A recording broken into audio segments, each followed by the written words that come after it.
We'll call to order this February the 13th, 2019 meeting of the Franklin County Commission. Roll call. Commissioner Stottlemyre? Present. Commissioner Waymire? Present. Chair Howard? Present. Vice Chair Dickinson? Present. Commissioner Dunn? Present. If you'd all stand, join us in the Pledge of Allegiance, and please remain standing for the invocation that will be led by Pastor Mark Hutton of the Westminster Presbyterian Church.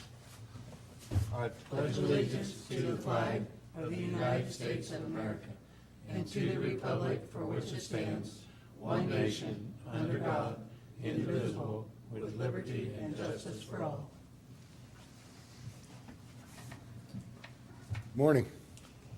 Let us pray.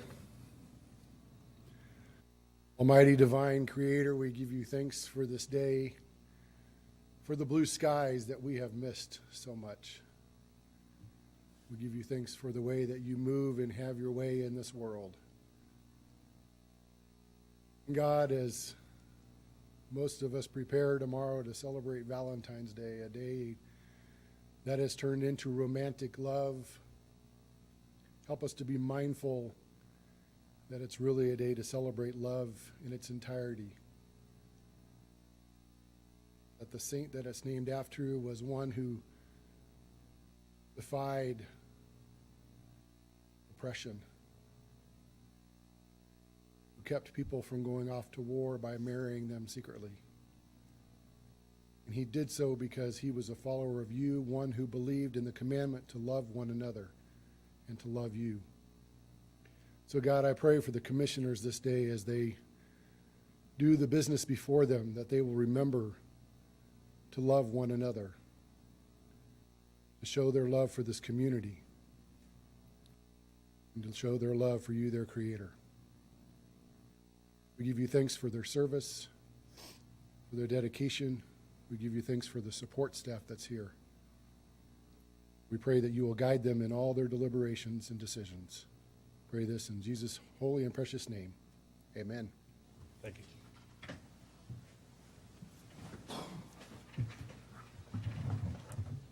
Okay, that takes us to correspondence and organizational business. Today we'll receive an end-of-the-year update from the East Central Kansas Area on Aging.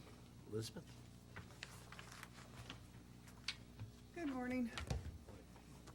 In front of you, you have our end-of-the-year report. I come once a year to tell you what we've done as an area agency on aging. And just as a reminder, we cover 6 counties: Anderson, Coffee, Franklin, Lynn, Miami, and Osage. In each one of those counties, we're given the same mandate. We are supposed to help provide services and coordinate services for people age 60 and over. Major goal is to help people remain in their homes as long as they possibly can before they have to go to a nursing facility to live comfortably and safely. We coordinate all the services such as cleaning their houses, going shopping. We provide meals. We are now the meals provider in all of our counties. Before, we just contracted with Mid-America Nutrition Program to provide meals. As some of you know, that company had some financial problems last year, actually over the last couple of years, and so they decided they were going to close down as a company. So that left our agency with a question of how are we still going to get meals to people age 60 and over. So we put out a bid to see if there were other companies or places like hospitals or restaurants who would be interested in providing meals across my 6 counties. We got back several bids, only one of which would actually cover all 6 counties. The bid that we did get back for all 6 counties was extremely high, and we just really felt we couldn't afford that. So the board and I made the decision that we would do the meals ourselves. And so we got a grant from the Goppert Foundation. They helped us purchase the building that Mid-America was in before and all the contents that came with it. So we had all the kitchen equipment. And then when Mid-America closed down their business, they donated all the vans that they had been using to get the food delivered. So we took that program over on October 1. And it's been a challenge ever since. And Roy's on my board, so he's heard some of my challenges. Biggest challenge well, two big challenges. Number one is there were about 35 employees that worked for that program, either as cooks, van drivers, or running the congregate sites in the various communities that we service, which are 24. Taking on that many new people, of which they're all part-time people, was a personnel challenge. We had to make changes because we needed to run the business more cost efficiently.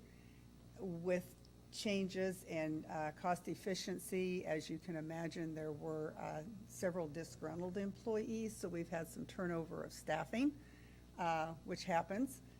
Right now, we're fully staffed, so we're very thankful after 4 months that we are back on track with fully staffed positions. The other challenge that we had was while we were given the vans, we discovered the vans had not been maintained for I'm not sure how long, and we have now put $8,000 of repairs into 3 of the vans. We're in the process of seeking some grants so we can replace vans. 3 of the vans have around 200,000 or more miles on them, and those are the ones that I've been repairing. It's the never-ending repair. If there's one thing that goes, then you fix it and something else goes, new tires, whatever. It's just a lot of money to put in repairs of an old vehicle. So we're in the process of seeking grants.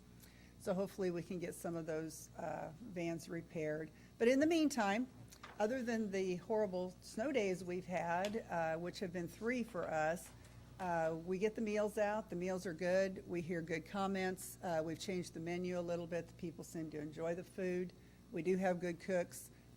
So the service is getting out there, and if we can just get past the weather so we don't have to miss any more serving days, that would be fantastic. So that's what we're doing with the meals program.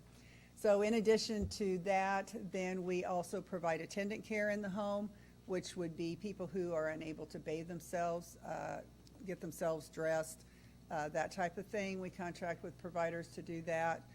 If you are a caregiver taking care of a spouse and you need to just get out of that environment for a little breather, then we provide respite care. We also do just the simple things. If you don't know who to call for an answer to a question that you have about aging or aging parents, grandparents, you call our agency, and we can either give you the answer or we'll refer you to the agency that can.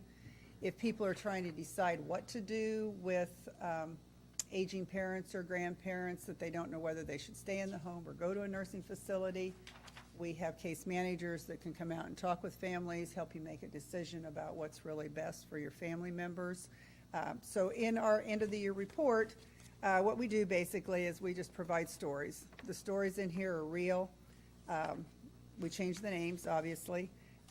But all the stories are real in here, so in your spare reading time, if you'd like to read through our stories, it'll give you kind of a better picture of what we do.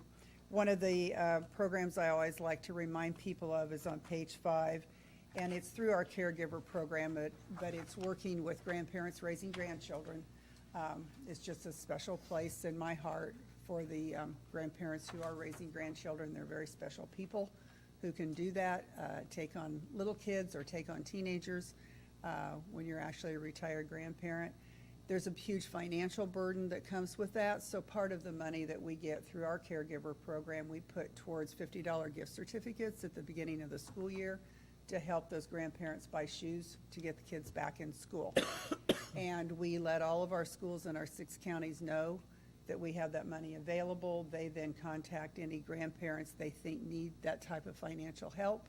Then the grandparents call us and we get them the $50 gift certificate. So I like that program. We don't have a lot of money to put in it, but you can see in there we helped 35 grandchildren last year. So we felt very good about that. And we'll do it every fall as long as we have money. And this is federal dollars that come down for the caregiver program. One of the other things we do is we call it custom care services, and that's just one-shot funding. We're working with a person right now who needs dentures. She actually needs her teeth pulled. They're infected. She can't eat, so she's losing weight. She's not healthy. In the end, what she needs is dentures. Dentures are extremely expensive. If any of you have had any anybody that you know who buys dentures, it's a lot of money. Dental work is just a lot of money. Most people don't have dental insurance. Medicare doesn't cover dentures. So we're working with the person to help them get some dentures. We've helped people with hearing aids. We've helped people redo their bathrooms so they're safe. Just the simple things like the grab bars, that kind of thing, ramps, so you can get in and out of your house. Anything, again, to help you stay safe and help you be healthy. So all those are different kinds of stories that we talk about in here. Our funding, just as a reminder, comes from the federal government, which has been on maintenance level since about 1965, but we're still getting our federal dollars. Our state dollars have been on maintenance level for a number of years now, but we're still getting it, so we're very thankful for that. And then our county funding.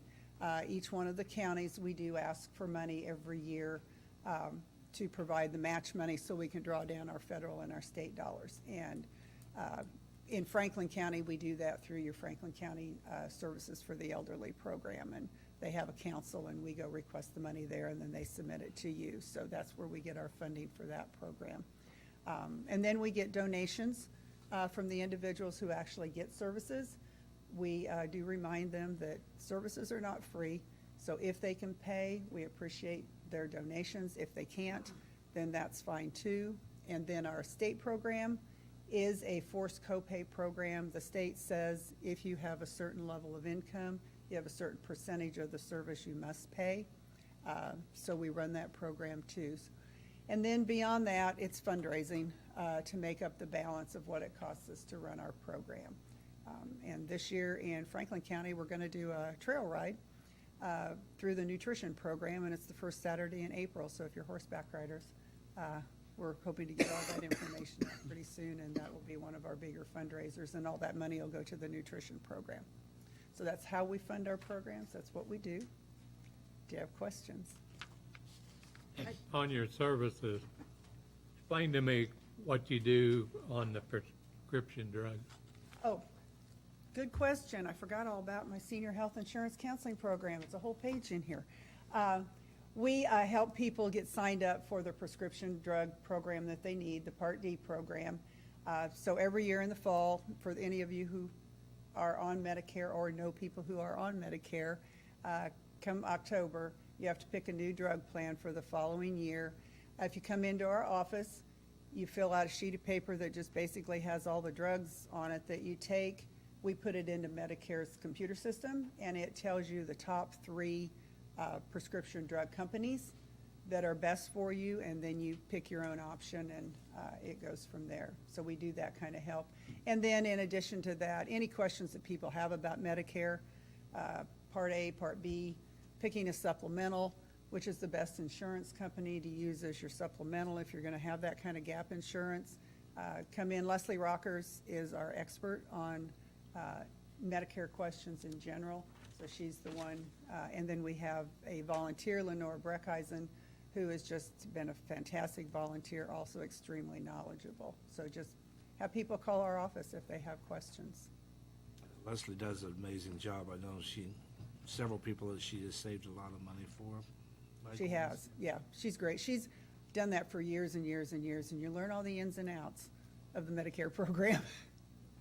I've been a Meals on Wheels driver for longer than I can remember. I was the Thursday lady for a long time. Now I do it on Wednesdays after the commission. But I started when we had a senior center, and then through all the changes, and then the changes last year, and all the ups and downs that you've had. And I know we're like the only community in the area that doesn't have a senior center anymore, and that was a huge loss, I think, for our seniors. Is there anyway? I mean, I know people say we need a senior center, and our present situation is not good, you know, as far as No, being it's able- not. So I didn't know. I mean, it was just I guess it's too late now. I wish we could have done more to save that building, you know, for our seniors. What she's referring to, for those of you who don't know, is several years ago, the people who owned the building where the senior center was, which was next to Kramer's at the time, they just were unable to financially maintain that building. They couldn't find funding for it, so they needed to close it down. At that point, the nutrition program ended up moving over to Washburn Towers. And they stayed there for a while, and then, I don't know all the ins and outs because I wasn't really running the program at that point, but it didn't work out. So they moved over to First Baptist Church. So every time they moved, you lost people, basically, because somebody got upset about where you were, how you were doing it, whatever, you know, the ins and outs of being human. By the time we ended up taking it over in October, we were down to serving about 3 people at the congregate setting, but we're doing 65 to 70 home-delivered meals. So at that point, we had to make a decision on what we were going to do. And we decided at that point we would move our home-delivered operation out to our central kitchen. And if anybody knows that, there's a community room out there, and we used to call it the Radish Patch, and I still call it the Radish Patch because that's what it used to be. And I kind of like that term anyway. So we've moved it out there. Right now, we're not even doing a congregate meals program. We are just doing our home-delivered program. But yeah, we would love to have a senior center again. It's Ottawa, goodness gracious, it's the biggest community I have in my 6 counties, and I do not have a senior center. Miami County, however, on the flip side, has 3 senior centers, and they're 3 major communities. And they've made it work really successfully, and that would be something that would be fantastic in Franklin County. First, we have to find the building, and we have to find a funder. And that's the bottom line. Takes money. We couldn't even find anything downtown, any building downtown. So many of our downtown buildings are not owned by local people, and it's very difficult to rent anything downtown. So that's our major drawback. I'd love to have a senior center again, and Ottawa should have a senior center. You help people with income tax preparation? We do not. We don't have anybody qualified. We refer them to AARP. They do a lot of tax help, so we make referrals on that. We did that a few years back, and it really takes a dedicated person who knows really what they're doing, even on the simple tax things. So we refer that to the experts. Thank you, Elizabeth. Thank you so much. Do you have anything else on the correspondence and organizational business? Okay, everybody signed up for public comment? Okay, a citizen desiring to speak on an item not on the agenda may do so at this time. Discussion is limited to 5 minutes, and the commission will not take action or discuss items at this time. Discussion should be limited to matters of county commission business, and public comment is not permitted in regard to personnel matters or on pending legal matters. Items introduced under public comment may become agenda items at a later date. Mr. Webster?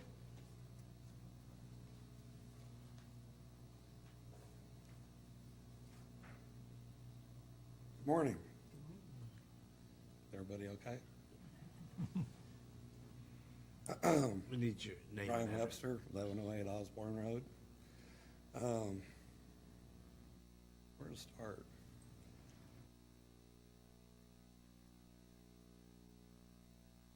I didn't really have this prepared. Trying to think where to start.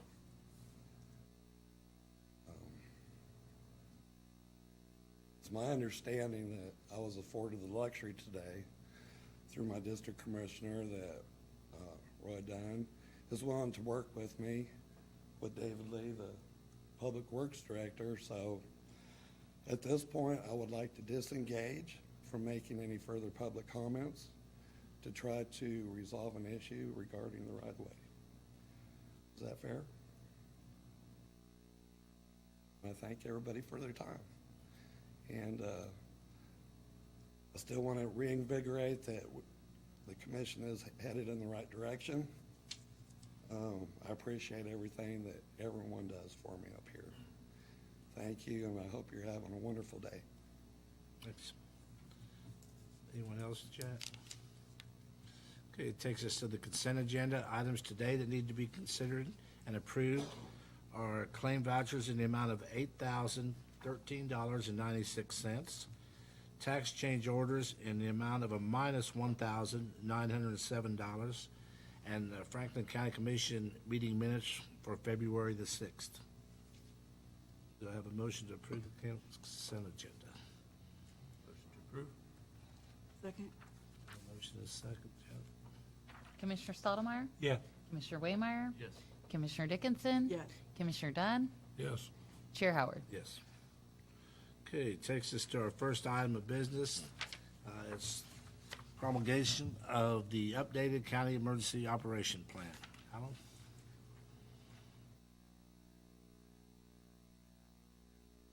Morning, Commission. Those of you that were on the commission a year ago knows that we applied for a federal grant to help us update our plan. Our emergency operations plan is, by state law, has to be, first off, we have to have a emergency operations plan for the county, but also we have to update it every 5 years. With that being said, last year we hired a contractor, the same one that we've used for the last 2 or 3 times we've updated the plan, reviewed it, updated the plan, and brought it up to the current Kansas planning standards. That took a little bit of time after the contractor was finished. Then it has to go to the state for their approval.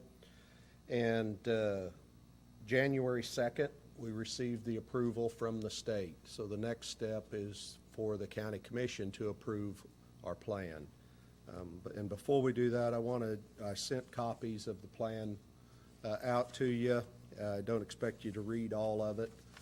It's several pages, but I do want to highlight just a few pages on here and talk a little bit about the emergency management program. One of the things I think that's very important for you to understand is that it's not just my office or the emergency management office that deals with this plan. Just about every county department or office has something to do with the plan, whether it's a small part or a large part. First response agencies like the ambulance service, the sheriff's office, our rural fire departments have a larger part than some of the others, but most of our county departments do have a part in the plan. The other thing that's very important, I believe, is for you to understand that the state of Kansas recognizes the counties when it comes to a disaster response. They do not recognize cities. For instance, if the city of Ottawa had a disaster of some type, there's several steps that have to be taken. The first step, that's the very important step, is for us to do a declaration of disaster. And in doing that, the county commission chair or one of the county commissioners, if the chair is not available, and working with our county administrator, has to sign a declaration saying we either have exceeded or we're going to exceed the resources within our county. That allows us to reach outside the county and to ask the state for assistance. So the city of Ottawa would then request the county for assistance, along with all of our other cities have to do the same thing. So our first mutual aid would be for the county to assist those cities. With that then taking place, it also enacts this emergency operations plan and gives certain authorities. One of those authorities, and I'll touch on it here in a minute, is the county commission grants me the authority to coordinate that disaster response with everybody within the county, and my office to do that. And I don't know if you have the plan in front of you or not, but I just want to touch on a few things in the plan. The county commission is responsible. The ultimate responsibility is for the county commission for the plan. You have delegated that responsibility to me to make sure that plan is updated. And like I said, it has to be updated every 5 years if we don't do it annually or biannually, which I try to do as time allows. The plan is developed as a guide only. Nothing's written in stone. It's a living document. If there's any changes that need to be made, we try to make those changes as they come up. Also, this plan, when it is approved, will be placed on the county website so that the citizens of the county know that we have a plan.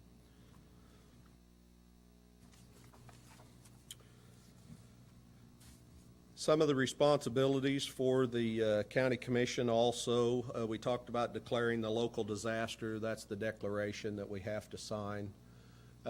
We have, and it's usually with the winter storms, where we've had ice storms coming in and the imminent threat of danger to our citizens, we've done a declaration ahead of time.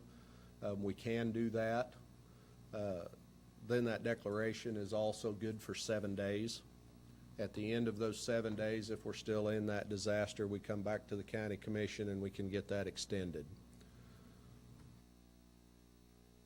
It's got in here that the chairperson of the county commission can also request military assistance to civil authorities when applicable. That's our National Guard, and we run that through our County Emergency Operations Center. One of the things that we found out that we can get the National Guard. 20 years ago, it used to be quite often that the National Guard was requested. Now that we've received Homeland Security funds for the last 10 to 15 years, the need for the National Guard is a lot less. We have in the region bolstered the, and I'm talking about the Homeland Security region, we've bolstered the response equipment, resources, personnel. We've got teams, we've got incident management teams now that we didn't have. All of that comes from our neighboring jurisdictions and from people across the state. There is a state mutual aid statute that every county and every city belongs to unless they opt out. At this point, nobody has opted out of that mutual aid statute, so if we're asked and we're able to, we respond to help our neighbors. They can come and help us also. Also, one of the responsibilities for the county commission is public information releases to the media. Currently, our public information officer for the county is our county clerk, Janet. She's taken some training. She works with our office quite often on doing media releases, and then also our county administrator is involved in that process too.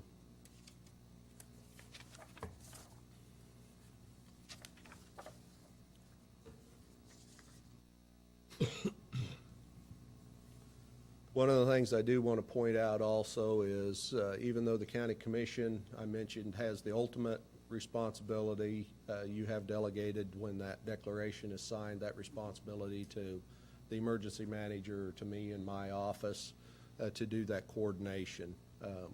We are in the process. The Emergency Operations Center is just outside of my office on the 3rd floor of the Sheriff's Administration office. Before they moved, we've taken that area up there and we are developing an Emergency Operations Center. We've still got a few things that need to be put in there, and then it will be, if we needed to use it today, it can be used. The alternate location is this room, the County Commission chambers, if that room's not available. So I do want to point out too that this is not just my office, it's a program for the county, the emergency management program. There's 4 different phases: preparedness, response, recovery, and mitigation. This plan covers all 4 of those. Our office leads in most of the 4 phases, but again, it's a program that involves the citizens. It's a whole community program. The citizens, all of the cities and the county have responsibilities that take place in some of those phases. So, do you have any questions? Kind of curious, this couple, maybe you can answer it. I realized one thing, I need new glasses because I read the whole 55 pages last night. I didn't understand on page 18, it says staging and resources, and this is just a simple thing, but I'm just kind of curious. All the other towns and cities, they come up with facilities and locations for that.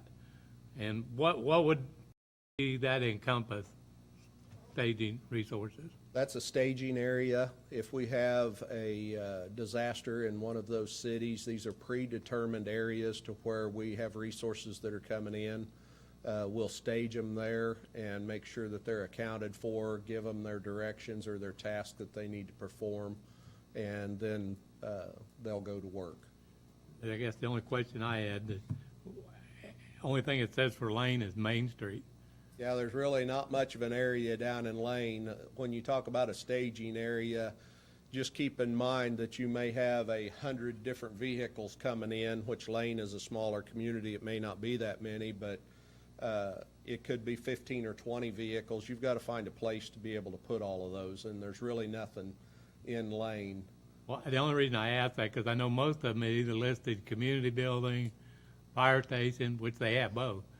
So, And that's one thing we're prepared to do, Don, is I know our Emergency Operations Center is setting at 3rd and Main here in Ottawa, but I can tell you if that disaster is outside of Ottawa in one of the smaller communities, that's where our Emergency Operations Center is going to be.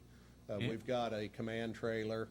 We'll pull it out. We use either the fire stations, community buildings, whatever's left. I want to be there where the response is at to make sure that we can give them the best response from the county that we can provide. okay, and then another question I had on page 22, KSA 756101. It's something about, probably I didn't read all into it. It has something in there about cities or counties have to provide liability insurance for the volunteers that work Yes. disaster. Yep, that's part of the mutual aid statute also. They look at the tort laws and the insurance for somebody that's injured. If we go into a community, then the cities, most of the time on volunteers, they have them sign a form that's a waiver so that they acknowledge that they're either providing it or they're not. And this one, you kind of probably already answered it for me, but I was always kind of under the impression on the page 48 on the state aid and resources.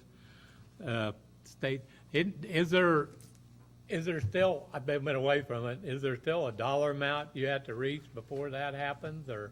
Yes, there is. When you talk about the FEMA response, our county, we're at about $100,000 now to meet our required amount for our county, which is uninsured property. And generally what I do when we have a large event is I reach out to our Public Works Department for damage to the roads or whatever it might be. And in our plan, Public Works is responsible for damage assessment, working with the county appraiser's office. So once we do that, we have to keep in mind that there's also a threshold for the state. That's what. So if our county is the only one that's affected, Yeah. we need $4.3 million Thinking it's pretty to high. request federal assistance from So FEMA. there is a different set guideline for state resources or FEMA. Yes, Okay. yes, and it goes by population. Just a couple of comments. I appreciate the fact that we have a very qualified emergency management people here. I know that you have been called out across the state when other places have emergencies, so we appreciate your dedicatedness to this job. I hope and pray that we never have an emergency here. If we do, I hope you're still here. Well, well, we try very hard, and some of the things that we do is training also, which is part of that preparedness. And we've got some training set up for this Saturday to come in to help. I've got another emergency manager coming in to help us with the training, and it's for part of the response. And our teams, what we're building across the state, and as you mentioned, both Tom and I are on the incident management team, and I look at any time we respond outside the county, I go to where somebody else has that disaster, and to me, that's hands-on training, and I bring what went right, what went wrong back to our county, and then we work on the preparedness side for us to make sure the problems they had don't happen when we have the disaster in our county. And I know you had some pretty good training not too long ago the next time you have it, don't have it on Canvas Day, was it, when we were counting votes? Yeah. When all the commissioners were counting votes and none of them were available, because I think that would have been really good training for us as well, Well, so. we do have an exercise that we're working on now that will be, I believe, the first week of November. We don't have it finalized yet, but it'll be a 2 or 3 day exercise here in our county. And actually, with some of the plans are is to bring one of the state incident management teams into the county so everybody can see how they work. That's what I was gonna ask you. It seemed like, wasn't there a deal that the commissioners had to reach a certain level on this training for that? There's a class, the 402 class for elected officials, and I would like to provide that after we have the elections this spring with the cities. It don't last forever? That's in the once you've fall taken now. it? Do what? That's in the fall now, It's in the fall now? in the Okay. first week of November. Elections. You're behind the times. Well, it'll be when our exercise is then. That's one thing when Your I look at, PIO might not be able to attend. when I look at a calendar, not everybody can attend all the time, but I can tell you disasters don't mark anything on the calendar neither. They come up when they do. So, Alan, is there some sort of threshold to declare a disaster?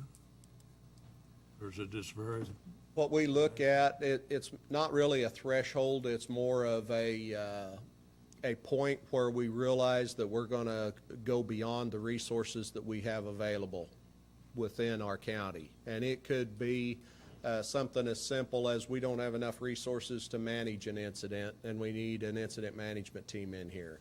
Or it may be that there's some other equipment that we don't have that we need. We do a declaration of disaster, we let the state know, and then we can bring those resources into our county. And the state will help us find those resources. We also look at our mutual aid with the counties around us, and the cities also, especially the city of Ottawa, belong to the League of Municipalities, so there's places to reach out to get the resources that we need.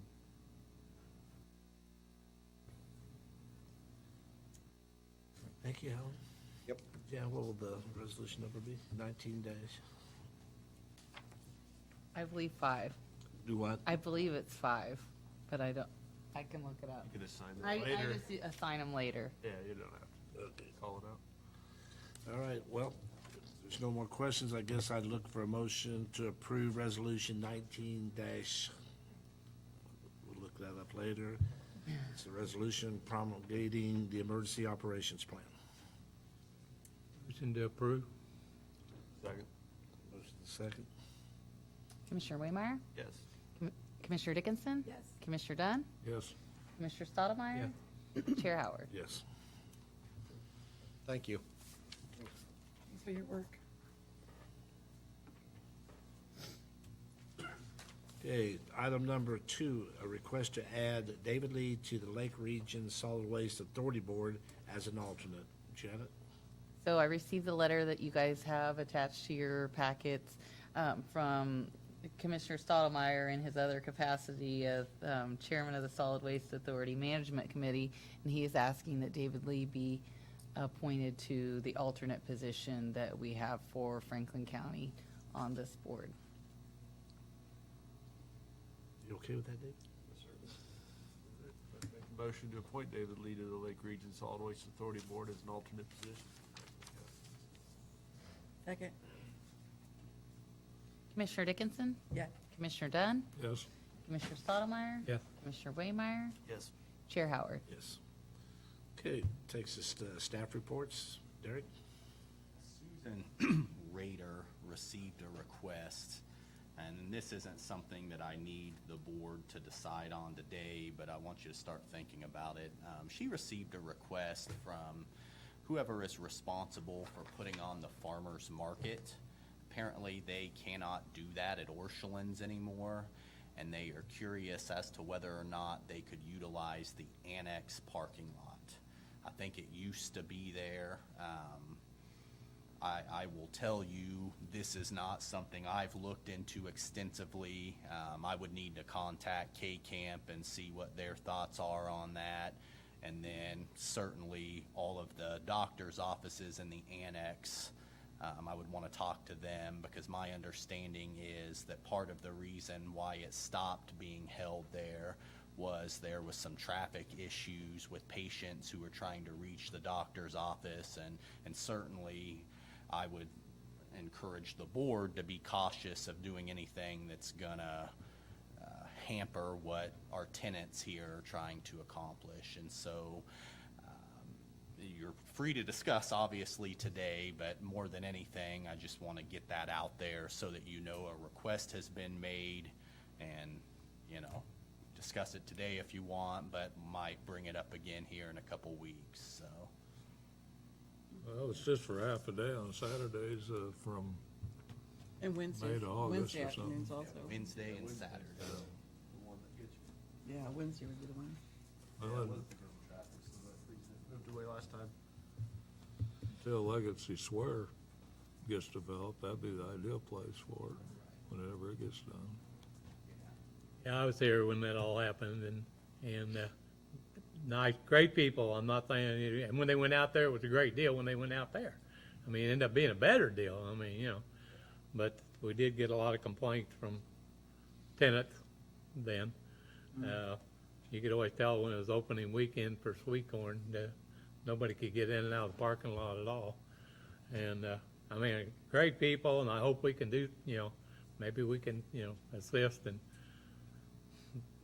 put the word out and find something else there, and hopefully they'll get this downtown taken care of in the future. And, that's not saying it's the exact spot, but at least it would be a spot, and it's what it's being designed for, and I know this has been good for them out there, and it was good for them here. It was just the traffic problem we had. So. My understanding is that Legacy Square is still viewed as the long-term destination, but I think a stopgap is needed between now and when that is complete. And so, I'm happy to look into this further if you want me to. I'm also happy to, to indicate that there's not interest if that's where the board is, but you would need to help me out there. Is the back parking lot at the visitor center big enough? I would assume it's I not. doubt it. It'd be big enough maybe to hold the vendors, but it's not gonna Not have for any the parking traffic. for anybody that's gonna be. My personal thought is that, I don't know that you need to spend a lot of time looking into it. It was here, there was issues, it moved. The issues that happened back when it was here hasn't changed in any way. So it's still gonna be the same issues that there were before. Even more, because you have more medical offices now. So, I'd like to say, continue to try to work with them and see if we can help them locate someplace, but Courthouse lawn, maybe? Just throwing ideas out. No, they have vehicles and, yeah, they're gonna be pulling a lot of trucks and stuff off there. Selling out the back of trucks. I don't know if you want the trucks on the lawn. I mean, not on the lawn, but you could use the parking, park the vehicles and then use the front of that. I mean, it's Just throwing an idea. it's off the path a little bit, but it just could always talk with the city about Forest Park or something like that too, but. That would seem to me that there are enough parks within the city of Ottawa that one of those could be a possibility, but then I can't speak for the city. Hands up for that point, yeah. But I'm happy to reach out and, okay, so what I'm hearing is, there is an interest. Interest to help, we just don't have the solution here. Yeah, fair enough. Okay, very good. That's all I have today. Might run it by the city and see if they have, like the ballparks over on Yeah, West Second. yeah, I'll, Fairground? yep. Yeah, that's fairgrounds. that's a good yeah. thought. The fairground sits out there with a lot of room on the. Contact the state, see if you can use the east where frontage is the road, the Good option. trailhead. Okay, Larry. Sheriff? Just wanted to update you guys as to some things that have been going on in our office. Yesterday, I was in Topeka, testified before the Judiciary Committee at the House. If you remember the animal cruelty case we had with the horses, There were some things that had come up, some concerns on the way that the statute was worded, that kind of maybe prolonged that, maybe added some expense that we could have avoided. And so yesterday, we proposed House Bill 2206 to kind of fix some of the things in there. And so I testified on behalf of Franklin County and the Sheriff's Association yesterday for that. And I'll follow that bill through to see how things work out there. But I think it'll end up being pretty good. We had good feedback yesterday, and there were support from several different organizations for that as well. Also met with the Speaker Pro Tem, and we discussed a few different things, and he's there for us and wanted me to pass on that if there's anything that we need from his office as well, that he would be, he's there for us. So that's really all I have, unless you guys have questions for me. How's the roads out there? It's Nice a and pretty dry? wet winter, so they're messy, but we're fine. Have any accidents with the ice? That sort of thing? We did, but not as many as we really anticipated, which is a good thing. So schools canceling, and then some other, businesses and functions closing down, not happen, events being canceled, kind of really helped that, kept people off the roads so that David's crew could go out and do their thing without having to worry about cars being in their way. So I think that helped our situation as well. And I think most of this was, the weather knew it was coming in advance, and the major interstates and highways were able to treat early and be Yeah, ready. the pre-treatment really helps a lot. Yeah. Okay, well, thanks, Sheriff. David? I really look forward to the day when I get to report that we're not either dealing with the aftermath of a weather event or gearing up for another weather event, which is kind of what we're doing right now. We're going to utilize the sunshine and the warm weather today and tomorrow to take care of a few things, but come Friday, we've got another 6 inches of snow possibly. So we'll be dealing with that Friday and probably Saturday as well. So our folks are gearing up for that. So that's really what the Road and Bridge group is focused on right now. Got a lot of problems out there that we're trying to address. On the other side, I've got a number of items that will be coming before you all in the coming weeks. The tire bids that we sent out, those are back, so we'll be bringing that to you. Also, the Highway 59 and Kingman Road intersection project, we're right on the cusp of being able to bring that to you to get permission to advertise and bid that project. More routine things, chemical bids, dust control, and setting a date for the spring cleanup. Those items will be coming before you. And then also the chip seal project, we'll be bringing that to you here shortly as well. Probably, hopefully, all of those things yet this month. I came in on Eisenhower Road this morning, and it was the first time that really it was drivable in the storm. But my concern is that truly there is no gravel anymore. It's all gone. And I'm as it thaws, you could see. And I didn't drive it yesterday when it was warm, but you could see huge ruts in some of those roads. And I'm just thinking, and this is a well-traveled road, and I can't imagine, I'm just concerned about, we've just lost all our gravel with this weather. We have been discussing that. Typically, every year, each Blade District essentially rebuilds about 2 miles of road in each one of the districts, and we're talking about the possibility of not being able to do that specifically in order to handle the things that you mentioned. So we're trying to be proactive and to really assess what the damage is out there, so that we can address them as quickly as we possibly can. Some things will get better. They look terrible right now, but some things will get better as the sun comes out, the temperature's warm, and things dry out. But that's not to say that we have some significant damage to our roads that will need significant attention. And Welcome to the roads job. Colt, you were trying to say something. all I'd What say were it's you a saying? bad time of year, I guess, something that from the contracting, I mean, the ground froze, we had some hard freeze, so it probably froze down a good foot. As the sun hits at the top 6 inches or so, or however many thaw, that ice becomes moisture again, but there's nowhere for it to go. It's impermeable because of it, so that top layer just stays completely saturated, wetter than it would even, I mean, almost immediately after a rain, there's just nowhere for it to go. So it is a mush, it just appears to be mud. And We are hopeful that when things do dry out a little bit, that the damage isn't as severe as what it appears to be now. That with a couple of treatments of blading and grading, that we'll be able to bring it back, but we are contemplating the worst case scenario and trying to be aware of that so that we don't,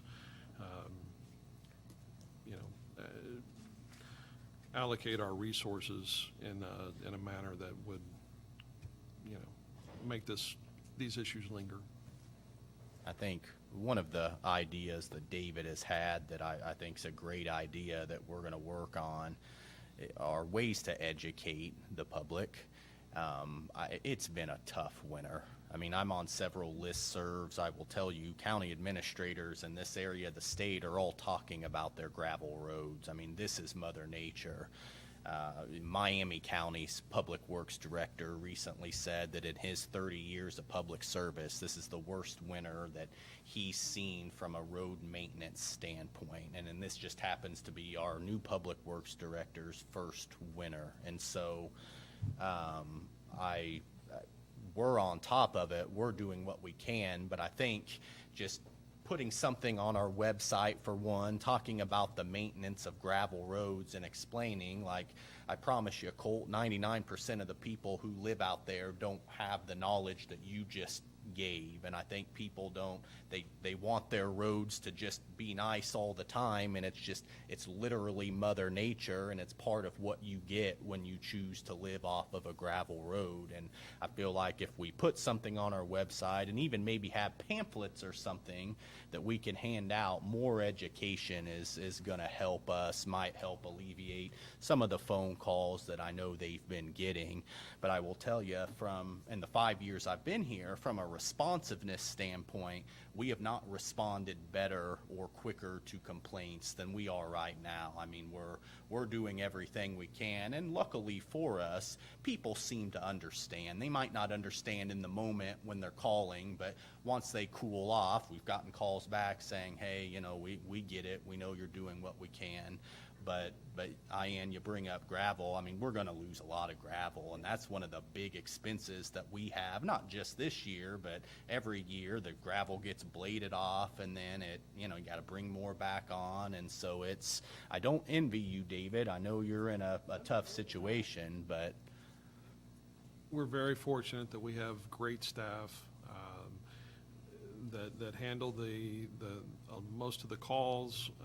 They deal with folks on site. Believe me, every one of the folks in the Road and Bridge Department and quite frankly, Public Works want perfect roads.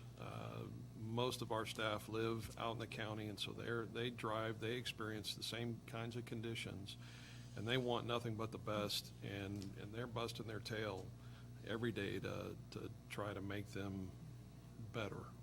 But we're at the mercy of Mother Nature now.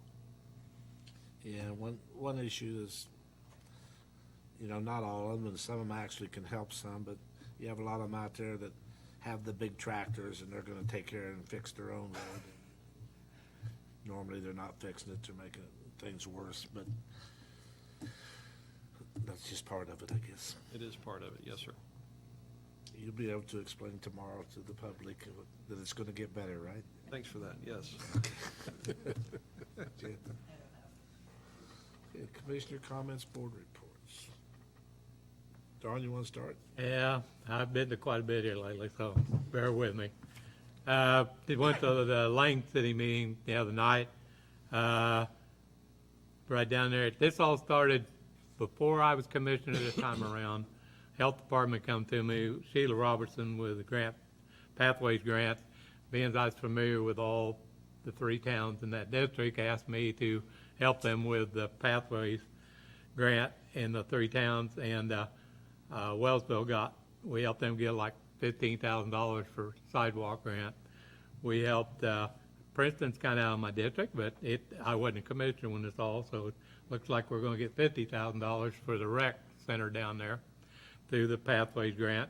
The other night we met with Lane, and it's just so bad down there, but it looks like once they get started, we're going to get $15,000 for sidewalks in Lane around the park, completely redo that and put big, wide, nice sidewalks around the park, city park down there.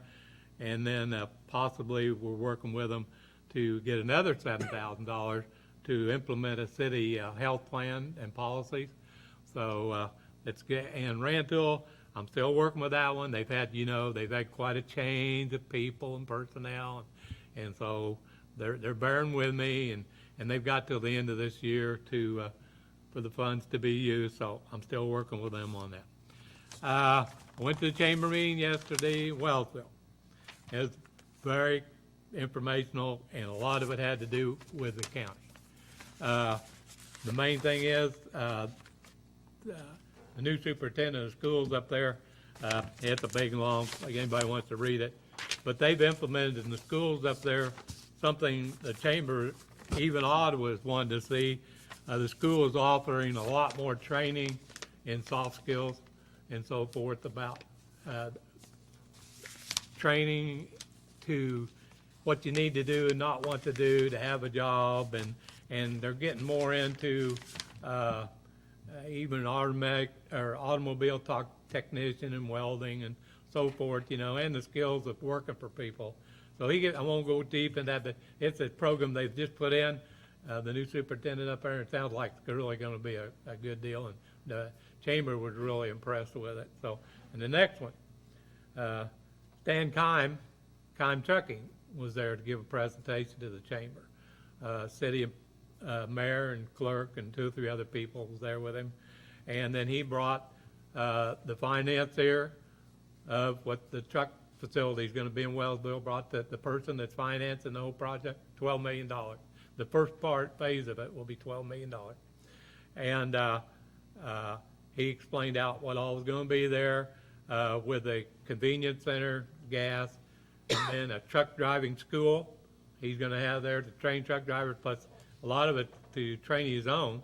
He actually has 100 drivers right now, and he hopes once he gets down here he can pump it up to 200 drivers. They have that much work and that. And there's also a plan B to it. They talked about other things. And so if this goes good and it all gets in there, they have plans to even expand it onto that and add more onto the facility.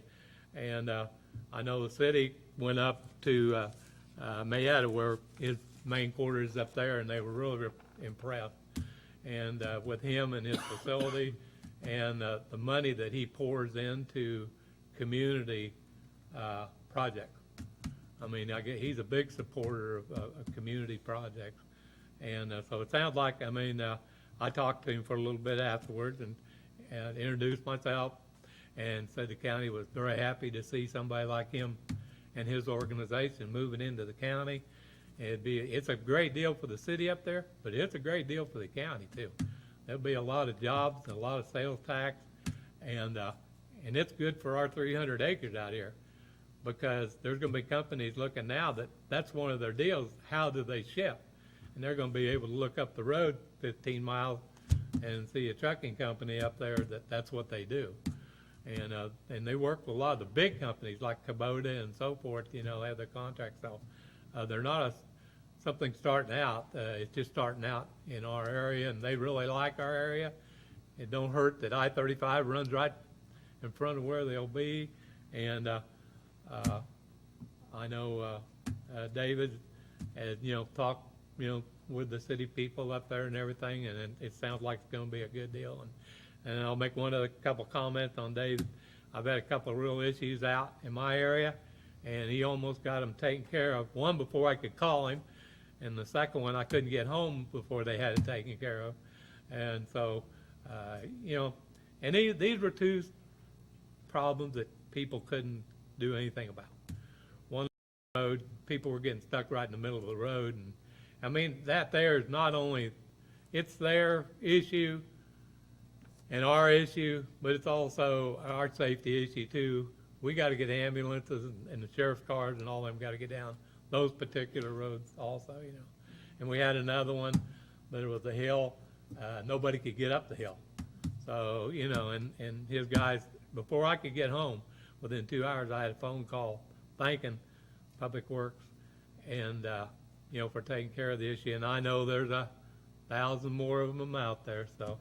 But I do appreciate that and I know David mentioned to me that he wanted to get around to all the cities and eventually go to their meetings and introduce himself. And, that's something maybe we didn't have a lot of, and I feel like he's headed in the right direction. He just got a million things to take care of, but I'm glad he's taking care of them one at a time.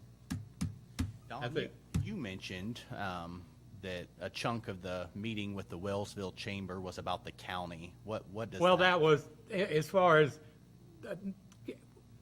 I know when we talked about before, that really not, what I mean is, that's a big plus to the county. I got you. Okay. Yeah. And what I mean, what their discussion was for the city. I got you. But it'd be nice for them to talk to, I think eventually it's going to happen, that the county will be able to talk to the personnel also. I guess I meant to rephrase that, a big benefit to the county. I should have said that. Okay, no, that's. In a way. But I meant a benefit to the county. A lot of times, chamber meetings and stuff, a lot of stuff that goes through it is just there. It ain't really a widespread, but that's something that can benefit. And I mentioned the Select Steel is well on their way too. They're enclosing it now. They got all the steel structure up and the steel work and closing it up there. And so with those two big entities on both sides, there's still a big chunk of property in between. And the sewer, I forgot that. The city has already approved all the money to upgrade all the sewer systems and bring them across the highway for the businesses. And that was the problem before. They were waiting for the businesses. Well, they're there now. Now they got to get with it to provide those services over there. And the city did approve all the money. And the other night at the city meeting to move forward with that. So sounds like it's well on the way. And they said as soon as it cleared, they asked them and they said it'd take them they predict 9 months once they can break ground. They're hoping to be fully functional in 9 months. Very good.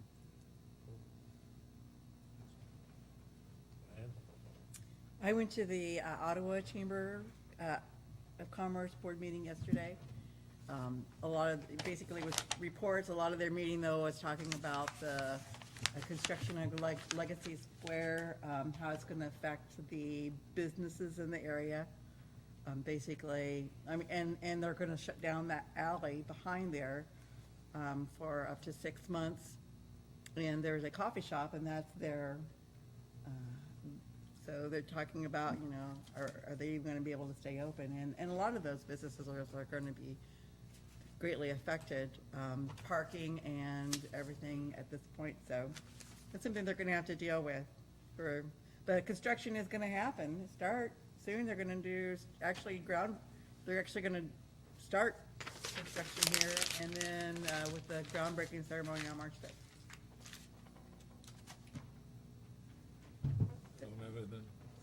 Okay, I attended Richmond City Council last night. Most of the meeting they had was about water. They're having some major problems.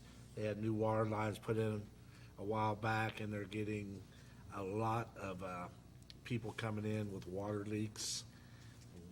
As Colton was talking about the ground conditions, with the frozen ground, ice on the top, water standing on top, they haven't been able to notice anything. They had people coming in that's had a $90 water bill forever, and all of a sudden their water bill is $1,000. And it's like, where's the water? We haven't.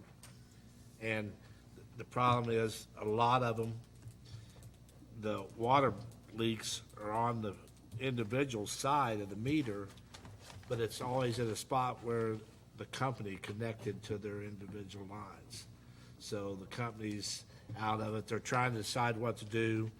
I thought they made a very fair decision last night to let them continue paying what their average water bill is and table the situation with the leaks until they can get some kind of resolution to how we're gonna handle this.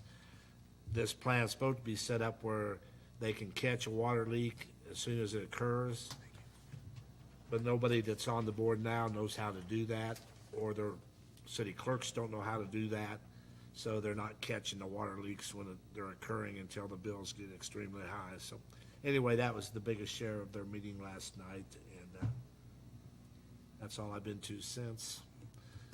Not to bring up water, to me, but this, I think it's a good deal, so I'm gonna bring it up.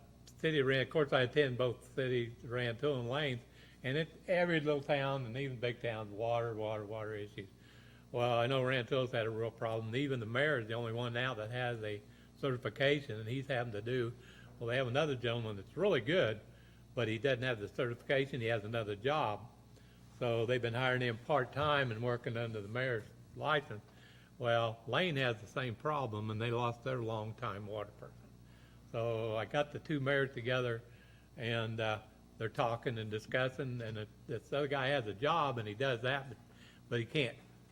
So we're making a discussion about both cities having the same waterman, and that would allow this guy to be able to quit his other job, and both cities solve both of their problems for as long as he's there. But it's just a good deal. Both towns can not like dogs or water or anything else. They just don't have the money then. But hopefully together between the two, that way they can have a half-time person both places, and one guy can be responsible for both. So. Yeah. Now, kudos to you for getting them together. I think it's great for those towns if they can work together. That's going to be huge for them and good for us. So. Okay, that's pretty much all I've been to since the last meeting. Upcoming events, Monday, February the 18th, the county offices will be closed for President's Day. The retreat, February the 19th, commission meeting, February the 20th. On the retreat, we're gonna meet here, we're gonna meet there. Yeah, I think we'll just meet here and here. I think last year we met about 8:15. If you want to meet about 8:15, and I will take my car and can take at least one of you, and we'll probably take a van as well. So. I'm gonna drive myself. I'll probably do some things after we're done up there, so I'll be here, but I'll drive myself up too, so. Yeah, we can meet regardless, and just, if you're taking a vehicle and I'm taking a vehicle and we have a van, we'll have enough space for What time did you say? 8:15 probably. I thought that's what you said. Okay, if there's nothing else, I'd look for a motion to adjourn. So moved. Have a motion, a second, and a second, all in favor? Aye. All opposed? We're adjourned.